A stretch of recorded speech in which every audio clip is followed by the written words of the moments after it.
Marianne's illness, though weakening in its kind, had not been long enough to make her recovery slow, and with youth, natural strength, and her mother's presence in aid, it proceeded so smoothly as to enable her to remove, within 4 days after the arrival of the latter, into Mrs. Palmer's dressing-room. When there, at her own particular request, for she was impatient to pour forth her thanks to him for fetching her mother, Colonel Brandon was invited to visit her. His emotion on entering the room, in seeing her altered looks, and in receiving the pale hand which she immediately held out to him, was such as, in Elinor's conjecture, must arise from something more than his affection for Marianne, or the consciousness of its being known to others.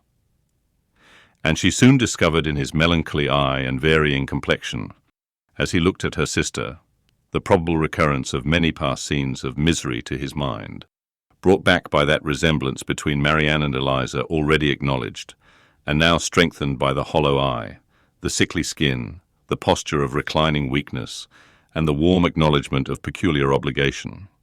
Mrs. Dashwood, not less watchful of what passed than her daughter, but with a mind very differently influenced, and therefore watching to very different effect, saw nothing in the Colonel's behaviour but what arose from the most simple and self-evident sensations, while in the actions and words of Marianne she persuaded herself to think that something more than gratitude already dawned. At the end of another day or two, Marianne growing visibly stronger every 12 hours, Mrs. Dashwood, urged equally by her own and her daughter's wishes, began to talk of removing to Barton. On her measures depended those of her 2 friends. Mrs. Jennings could not quit Cleveland during the Dashwoods' stay, and Colonel Brandon was soon brought, by their united request, to consider his own abode there as equally determinate, if not equally indispensable. At his and Mrs. Jennings's united request in return, Mrs. Dashwood was prevailed on to accept the use of his carriage on her journey back, for the better accommodation of her sick child. And the Colonel, at the joint invitation of Mrs. Dashwood and Mrs. Jennings, whose active good nature made her friendly and hospitable for other people as well as herself, engaged with pleasure to redeem it by a visit at the cottage, in the course of a few weeks. The day of separation and departure arrived, and Marianne, after taking so particular and lengthened a leave of Mrs. Jennings, one so earnestly grateful, so full of respect and kind wishes, as seemed due to her own heart, from a secret acknowledgment of past inattention, and bidding Colonel Brandon farewell with the cordiality of a friend, was carefully assisted by him into the carriage, of which he seemed anxious that she should engross at least half.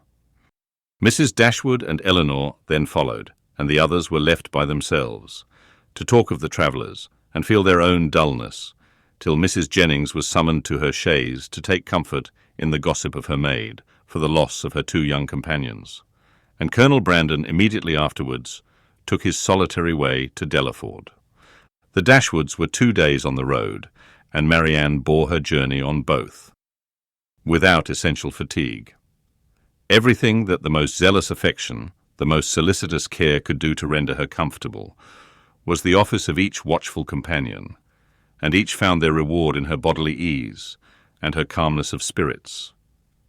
To Elinor, the observation of the latter was particularly grateful. She, who had seen her week after week so constantly suffering, oppressed by anguish of heart which she had neither courage to speak of nor fortitude to conceal, now saw with a joy, which no other could equally share, an apparent composure of mind, which, in being the result, as she trusted, of serious reflection, must eventually lead her to contentment and cheerfulness. As they approached Barton, indeed, and entered on scenes of which every field and every tree brought some peculiar, some painful recollection, she grew silent and thoughtful, and turning away her face from their notice, sat earnestly gazing through the window.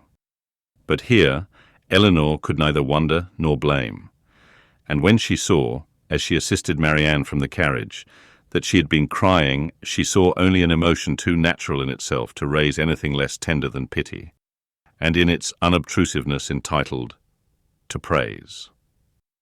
In the whole of her subsequent manner, she traced the direction of a mind awakened to reasonable exertion, for no sooner had they entered their common sitting-room than Marianne turned her eyes around it with a look of resolute firmness, as if determined at once to accustom herself to the sight of every object with which the remembrance of Willoughby could be connected. She said little, but every sentence aimed at cheerfulness, and though a sigh sometimes escaped her, it never passed away without the atonement of a smile. After dinner she would try her pianoforte. She went to it, but the music on which her eye first rested was an opera procured for her by Willoughby, containing some of their favourite duets, and bearing on its outward leaf her own name in his handwriting. That would not do. She shook her head, put the music aside, and after running over the keys for a minute, complained of feebleness in her fingers, and closed the instrument again, declaring, however, with firmness as she did so, that she should in future practice much. The next morning produced no abatement in these happy symptoms. On the contrary, with a mind and body alike strengthened by rest, she looked and spoke with more genuine spirit, anticipating the pleasure of Margaret's return, and talking of the dear family party which would then be restored, of their mutual pursuits and cheerful society, as the only happiness worth a wish. "When the weather is settled, and I have recovered my strength," said she, "we will take long walks together every day. We will walk to the farm at the edge of the down, and see how the children go on. We will walk to Sir John's new plantations, at Barton Cross and the Abbeyland.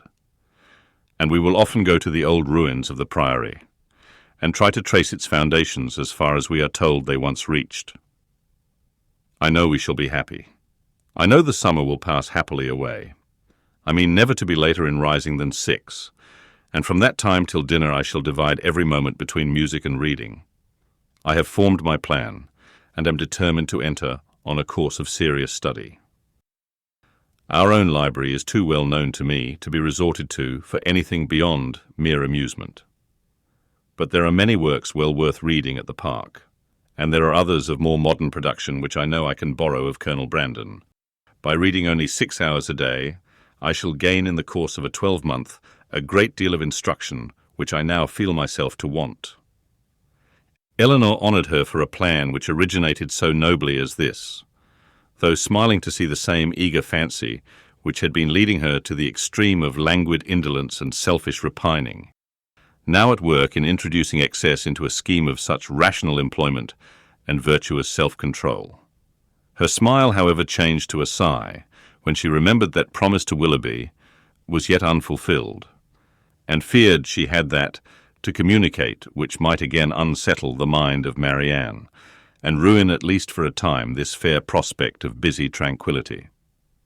Willing therefore to delay the evil hour, she resolved to wait till her sister's health were more secure before she appointed it. But the resolution was made only to be broken. Marianne had been 2 or 3 days at home, before the weather was fine enough for an invalid like herself to venture out. But at last a soft, genial morning appeared, such as might tempt the daughter's wishes and the mother's confidence. And Marianne, leaning on Elinor's arm, was authorized to walk as long as she could without fatigue, in the lane before the house. The sisters set out at a pace, slow as the feebleness of Marianne, in an exercise hitherto untried since her illness required. And they had advanced only so far beyond the house as to admit a full view of the hill, the important hill behind, when pausing with her eyes turned towards it, Marianne calmly said, "There, exactly there," pointing with one hand, "on that projecting mound. There I fell, and there I first saw Willoughby." Her voice sunk with the word, but presently reviving, she added, "I am thankful to find that I can look with so little pain on the spot.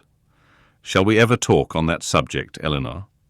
Hesitatingly, it was said, "Or will it be wrong? I can talk of it now, I hope, as I ought to do." Elinor tenderly invited her to be open.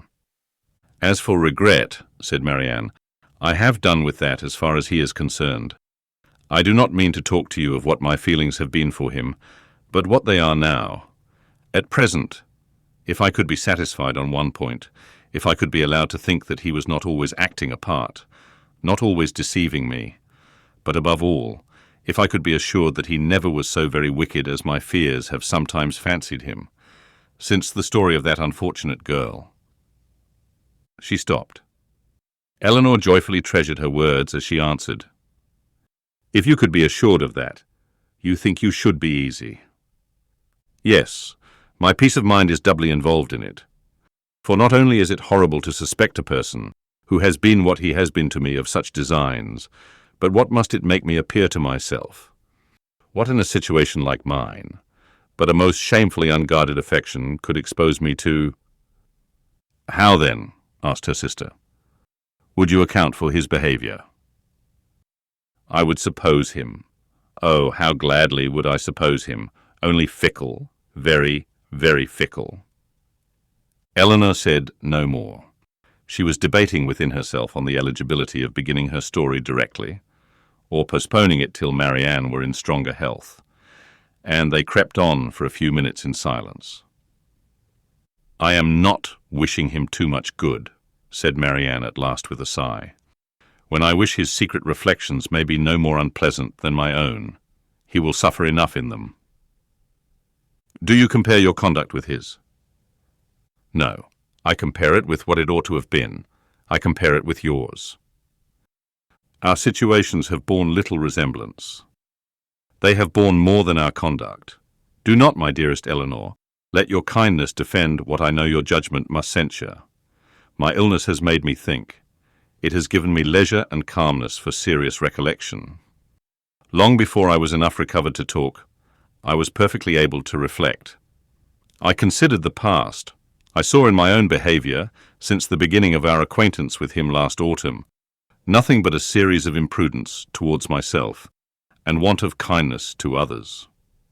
I saw that my own feelings had prepared my sufferings, and that my want of fortitude under them had almost led me to the grave.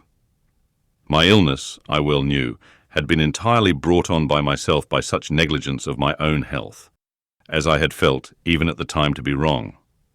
Had I died, it would have been self-destruction. I did not know my danger till the danger was removed, but with such feelings as these reflections gave me, I wonder at my recovery.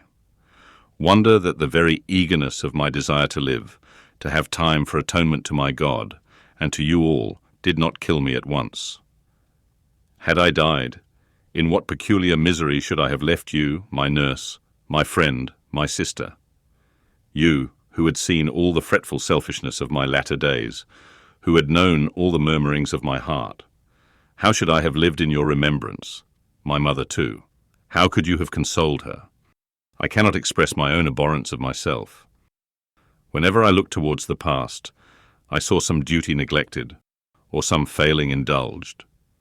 Everybody seemed injured by me.